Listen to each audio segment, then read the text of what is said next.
Istriku ternyata orang kaya. Bab 008. Evan duduk di kursinya. Siapa yang menyuruhmu mengantarku ke rumah semalam? Evan menatap Henry dengan tajam. Benar dugaan Henry. Lah sudah melakukan kesalahan besar.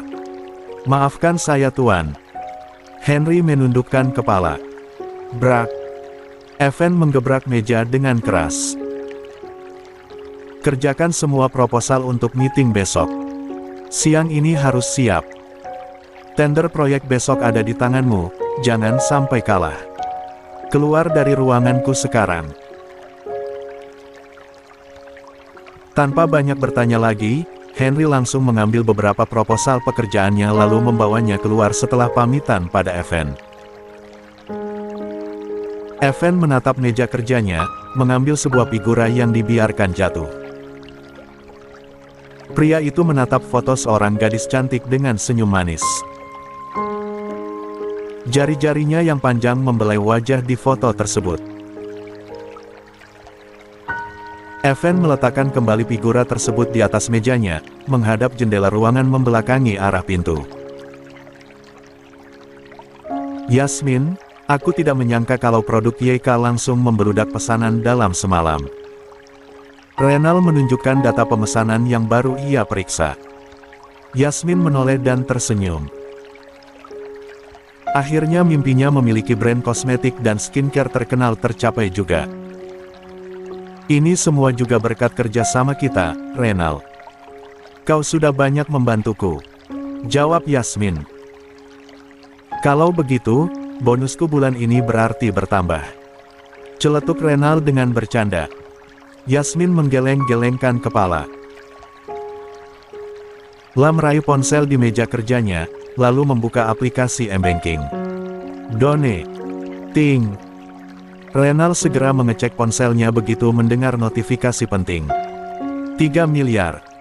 Yasmin kakakku, kau baik sekali. Pria itu tersenyum manis. 23. Renal memang memiliki karakter sedikit kekanakan, wajahnya dan senyumnya manis. Namun dia pekerja keras dan bertanggung jawab. Renal akan melindungi orang-orang yang dia anggap penting.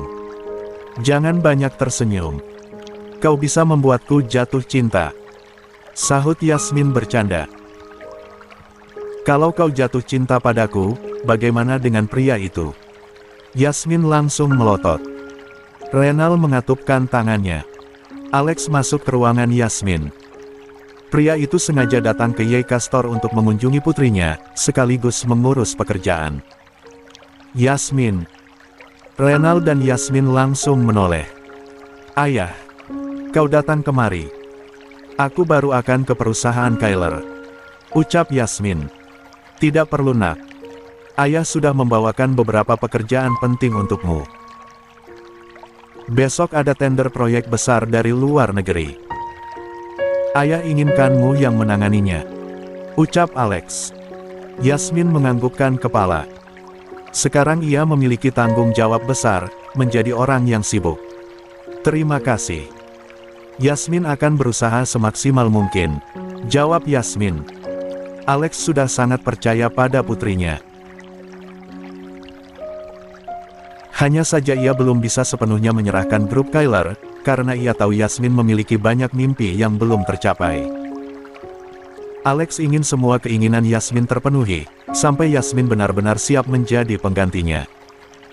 Bagi Alex, menjadi pemimpin tidak harus laki-laki.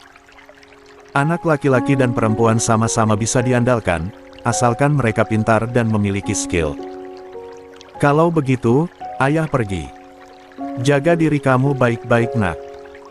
Yasmin menganggukkan kepalanya. Setelah Alex pergi, Yasmin langsung mengerjakan tugas dari ayahnya. Renal, besok kamu cek ke pabrik YK saja. Aku akan pergi sendiri, ucap Yasmin. Oke, sesuai perintahmu, jawab Renal. Sampai malam hari, Yasmin masih menyiapkan pekerjaannya untuk presentasi besok siang. Lah tidak ingin mengecewakan Alex dan grup Kyler. Tok tok tok. Yasmin. Apa kamu belum selesai? Elbu membawakanmu makan malam. Ucap Zo dari luar kamar. Apa ibu boleh masuk? Yasmin menoleh. Masuklah Bu. Jawab Yasmin setengah berteriak. 24. Zo membuka handle pintu lalu masuk. Di belakangnya ada dua pelayan yang mengekor, membawa makan malam untuk nona muda kesayangan. Letakkan di atas meja, lalu kalian pergi. Titah Zo. Baik nyonya. Para pelayan mengikuti perintah Zo, lalu pergi meninggalkan kamar Yasmin. Makan dulu, sayang. Sebanyak apapun pekerjaan kamu, jangan tinggalkan makan.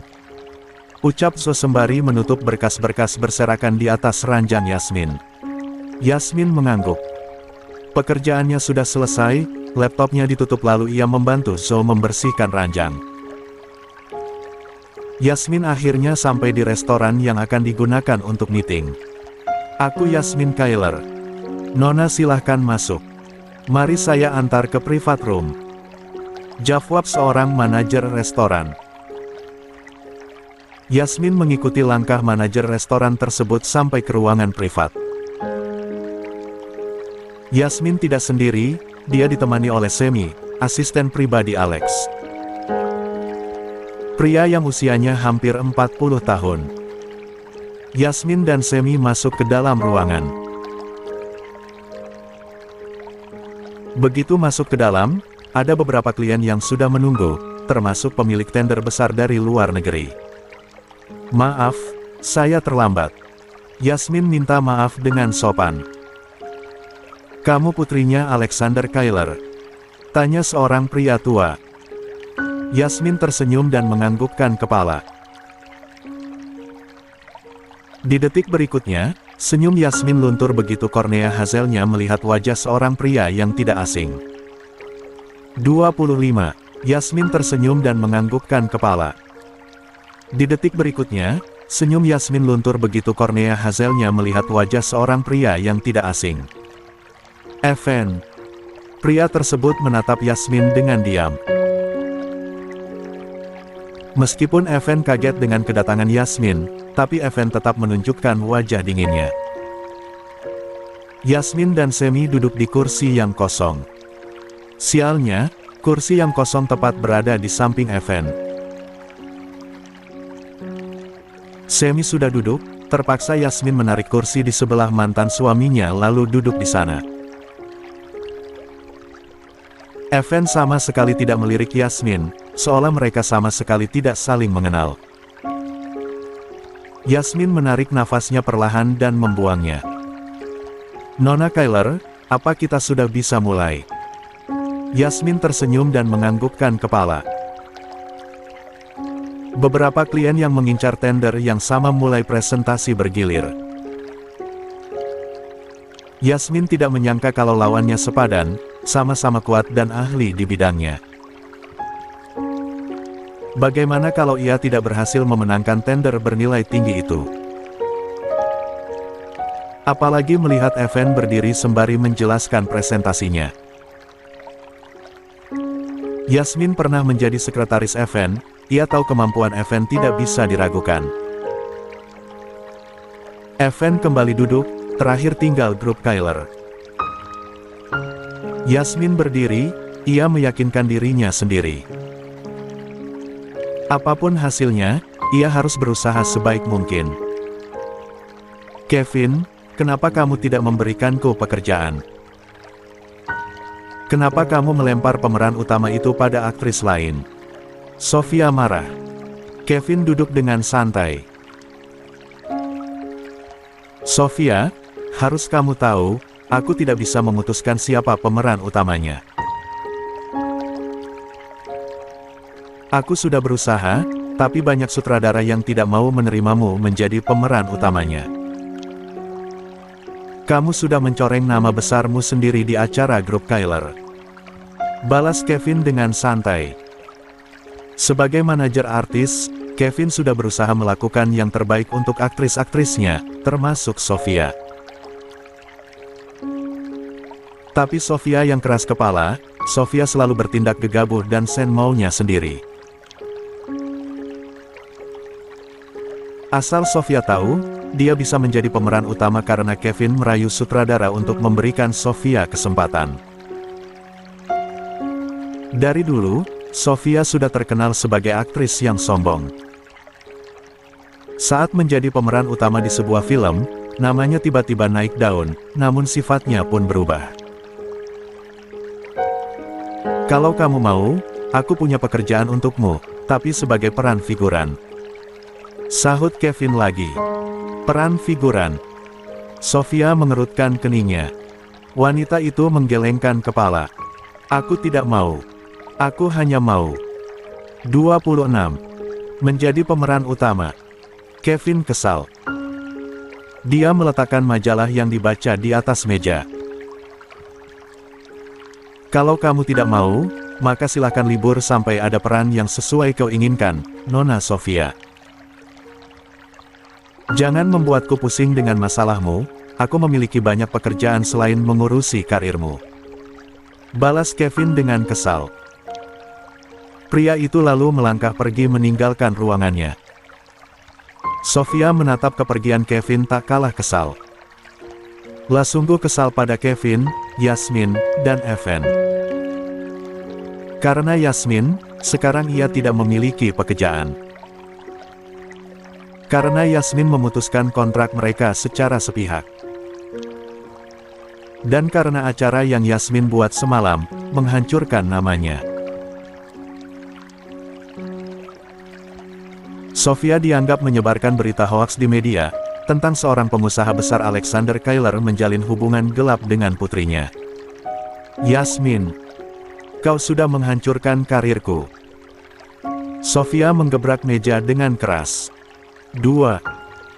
Semua klien sudah pergi, hanya tinggal pengusaha dari luar negeri pemilik tender, serta Evan dan Yasmin. Evan dan Yasmin memenangkan tender yang sama. Mereka akan saling berurusan. Yasmin dan Evan sudah menandatangani kontrak kerja sama yang sama. Setelah klien pergi, di dalam ruangan tinggal Yasmin, Evan, Semi, dan Henry. Selamat untukmu, Yasmin. Aku tidak menyangka kalau kau bisa menguasai ilmu bisnis dalam sekejap, ucap Evan. Yasmin terdiam, lalu dia tersenyum tipis dan menoleh sekilas pada mantan suaminya. Terima kasih. Asalkan kita ada kemauan, semua pasti bisa kita dapatkan. Aku hanya melakukan sesuai kemampuanku, Evan. Selamat juga untukmu, balas Yasmin. Yasmin menutup laptopnya, meneguk air botol kemasan hingga setengah lalu berdiri. Semoga kamu semakin sukses. Sampai jumpa. Yasmin lalu berjalan, Semi mengekor di belakang. Evan menatap kepergian Yasmin. Yasmin memang telah banyak berubah, bukan lagi Yasmin yang dulu. Yasmin terlihat semakin cantik, dewasa, menarik, dan mempesona. Yasmin memang wanita yang cerdas dan mandiri dari dulu. Apalagi sekarang Yasmin seorang putri dari keluarga Kyler, miliarder di kota. Siapa yang tidak akan menolak pesonanya? Evan berdiri. Dia berjalan cepat sebelum Yasmin pergi. Bisa kita bicara sebentar? Pria itu tiba-tiba saja menahan salah satu pergelangan tangan Yasmin. 27. Evan, apa kita masih memiliki urusan selain pekerjaan? Aku hanya ingin bicara seputar pekerjaan saja, jawab Yasmin. Hanya sebentar. Suara Evan terdengar memohon. Hati kecil Yasmin sungguh dilema. Lah tidak ingin berurusan lagi dengan Evander Christophe, tapi sekarang, mereka terikat pekerjaan. Semi dan Henry akhirnya pergi dan menunggu di luar lebih dulu. Memberikan ruang untuk Evan dan Yasmin. Katakan sekarang. Aku tidak punya banyak waktu. Evan menarik nafasnya pelan. Lah menatap Yasmin dengan perasaan rindu. Yasmin, aku merindukanmu. Yasmin menggeleng pelan. Tidak bisa, Evan. Kita sudah. Ucapan Yasmin terhenti begitu tubuhnya ditarik Evan, lalu pria itu memeluknya dengan erat. Yasmin terdiam. La tidak membalas pelukan Evan, namun juga tidak menolak. Setelah beberapa saat, Evan melonggarkan pelukannya. La menatap Yasmin dengan tersenyum. Suatu saat aku tidak akan bisa memelukmu lagi, Yasmin. Yasmin tidak mengerti apa maksud ucapan Evan. Memang mereka tidak akan bisa saling memeluk, karena mereka sudah bercerai. Kupikir kamu akan menolaknya. Ternyata kamu masih menerimaku. Aku tahu, dalam hati kecilmu kamu masih mencintaiku, Yasmin. Evan berkata dengan percaya diri. Yasmin seketika tersadar. Yang dikatakan Evan tidak benar. Tidak mungkin ia masih mencintai pria itu. Berarti yang kamu pikirkan salah. Aku sama sekali tidak mencintaimu lagi. Aku diam karena aku tidak ingin terus mengotori mulutku untuk menolakmu. Balas Yasmin. Aku tidak akan lagi mencintai pria yang tidak mencintaiku. Aku tidak akan lagi menjadi bodoh untuk kedua kalinya, Evan. Yasmin lalu berlalu pergi begitu saja. La tidak menyangka, Evan masih saja berpikir seperti itu. Sebenarnya apa maunya Evan, dia sudah setuju bercerai. Evan juga tidak mencintainya, untuk apa lagi Evan mengejarnya, mengatakan rindu padanya. Yasmin tidak menyangka ia bisa jatuh cinta pada pria seperti itu. Evan seperti pria yang tidak memiliki pendirian kuat. Dia sudah menikahi Sofia, tapi tetap saja tidak bisa menjaga janjinya untuk setia. Di dalam mobil, Yasmin masih saja diam. Meskipun ia menatap layar laptop, tapi pikirannya masih kurang fokus. Sedangkan Semi, diam-diam asisten pribadi Alex itu terus memperhatikan Yasmin dengan seksama dari kaca spion atas. Nona Yasmin, apa kamu baik-baik saja? Tanya Semi. 28. Yasmin menoleh depan. Lalu ia menganggukkan kepala. Ya, aku baik. Pak Sam, kita bisa langsung ke perusahaan Kyler saja. Semi mengangguk.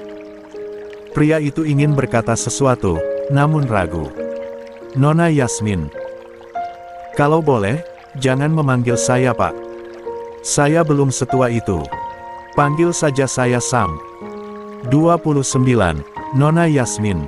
Kalau boleh, jangan memanggil saya Pak. Saya belum setua itu. Panggil saja saya San. Yasmin menganggukkan kepalanya saja. Sit. Sam yang kurang fokus tiba-tiba ngerem mendadak karena ada sebuah mobil yang tiba-tiba berhenti di depan.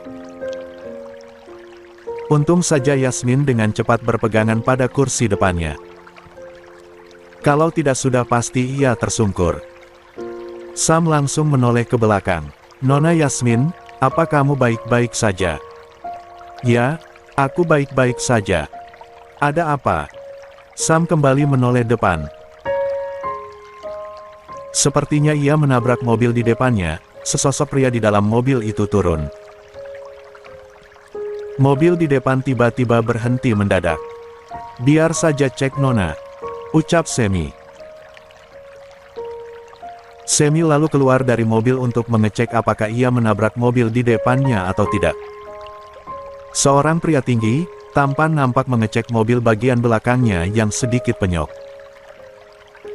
Tuan, saya sungguh minta maaf, ucap Sam. Pria itu menatap Sam, kau yang menyetir mobil itu. Apa kau sedang tidak fokus? Aku sudah menghidupkan lampu sein kiri, ucap pria itu dengan dingin. Di dalam mobil, Yasmin melihat sepertinya Sam sedang dalam masalah. Yasmin menutup laptopnya lalu turun dari mobil menyusul Sam. Nolan. Yasmin tiba-tiba menyebut sebuah nama. Mendengar namanya dipanggil, pria itu menoleh. Pria yang berprofesi sebagai dokter spesialis kanker itu menatap Yasmin dengan kening mengerut. Yasmin mendekat, ia tersenyum tidak percaya kalau bisa bertemu lagi dengan teman SMA-nya. "Kamu lupa denganku. Aku Yasmin, teman SMA." Sahut Yasmin lagi. Pria itu berusaha mengingat lagi, gadis yang bernama Yasmin sebagai teman SMA-nya. "Yasmin, aku akan kuliah di luar negeri. Jaga diri kamu baik-baik di sini." Nolan seketika mengingatnya. La menatap Yasmin dari bawah hingga atas. La sungguh tidak percaya kalau itu Yasmin, Yasmin teman sekolahnya yang sama. "Yasmin, kau sungguh Yasmin. Kau sangat berbeda Yasmin. Pantas saja aku tidak mengenalimu." Balas Nolan sembari tersenyum. "Akhirnya kau mengingatku juga." 30. "Yasmin, kau banyak berubah. Kau tambah cantik dan modis. Aku sampai pangling melihatmu," ucap Nolan. Yasmin nampak malu mendengar ucapan Nolan. "Kau bisa aja," sahut Yasmin. "Jadi sekarang kamu sudah menjadi dokter spesialis. Selamat untukmu," ucap Yasmin. Sekarang, Yasmin dan Nolan duduk di sebuah coffee shop tidak jauh dari tempat mereka bertemu. "Ya, akhirnya cita-citaku tercapai, Yasmin. Kamu juga sepertinya sudah menjadi wanita sukses.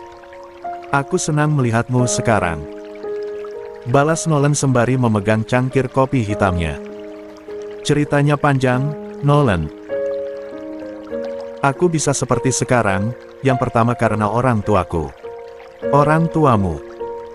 Nolan berhenti menyeruput kopi hitam panasnya.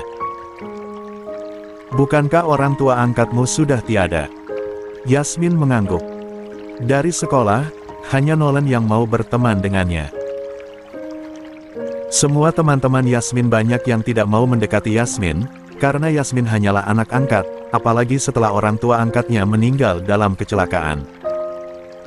Yasmin akhirnya menceritakan kalau ia sudah bertemu orang tua kandungnya yang ternyata masih hidup. Bahkan mereka mengubah hidup Yasmin lebih baik. "Aku senang mendengar kau sudah bertemu orang tuamu, Yasmin," ucap Nolan. "Terima kasih. Oh ya, soal mobil. Apa aku harus membawanya ke bengkel? Atau kamu sendiri yang bawa, nanti aku yang bayar?" Tanya Yasmin baru teringat kalau Sam tadi menabrak mobil bagian belakang Nolan.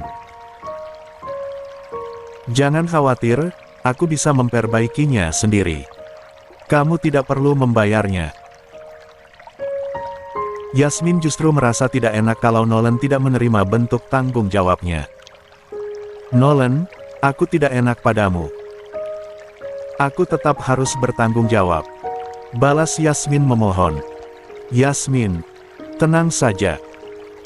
Uangku tidak akan habis hanya untuk memperbaiki mobilku. Begini saja, bagaimana kalau sebagai bentuk tanggung jawabmu, kamu temani aku ke pesta malam ini?" Nolan tersenyum. "Tenang saja, aku tidak memaksamu," imbuhnya. Yasmin menggigit kecil bibir dalam bawahnya, ia nampak berpikir untuk menerima tawaran Nolan ke acara pesta. Nolan pasti tidak akan mau dibayar untuk ganti rugi mobil yang ditabrak Sam. Mungkin dengan ikut Nolan menemani pria itu, tidak masalah. Evan tiba di sebuah klub malam milik Peter.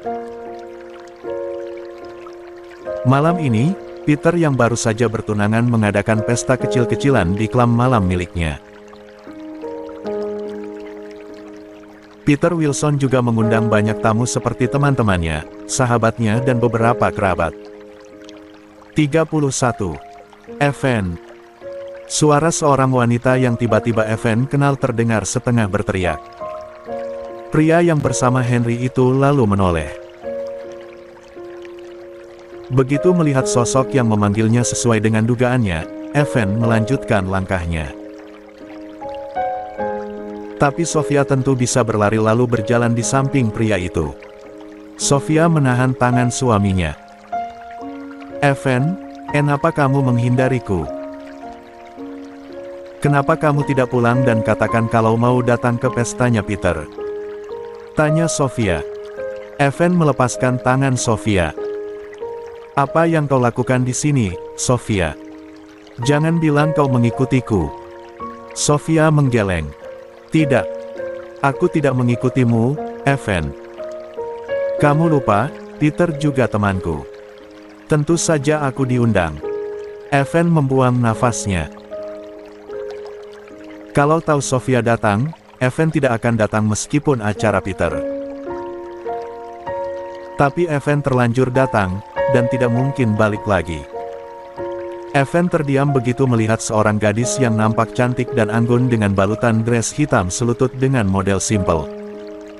Yasmin tiba di alamat yang Nolan kirim. Nolan dan Yasmin sempat bertukar nomor ponsel sebelum mereka berpisah dari coffee shop.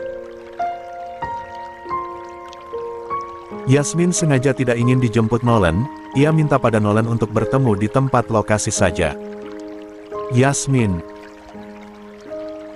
Pria yang sudah menunggu Yasmin beberapa menit akhirnya lega begitu melihat Yasmin tiba. "Maaf, aku terlambat. Apa kamu menunggu lama?" tanya Yasmin. "Tidak. Aku juga baru tiba." "Yasmin, kamu sangat cantik," balas Nolan tiba-tiba memuji kecantikan Yasmin. Yasmin merasa malu. Lah tersenyum tipis. "Jangan terlalu memujiku, aku jadi melayang." Mereka tiba-tiba tertawa bersama. Yasmin sungguh senang bisa bertemu lagi dengan Nolan, teman lamanya yang selalu baik padanya. "Ya sudah, ayo kita masuk," ucap Nolan. Mereka lalu berjalan bersama sendiri-sendiri tanpa gandengan tangan. Yasmin dan Nolan sama-sama menjaga batas untuk tidak terbawa perasaan, yang bisa menghancurkan pertemanan mereka. Itu komitmen mereka dari dulu.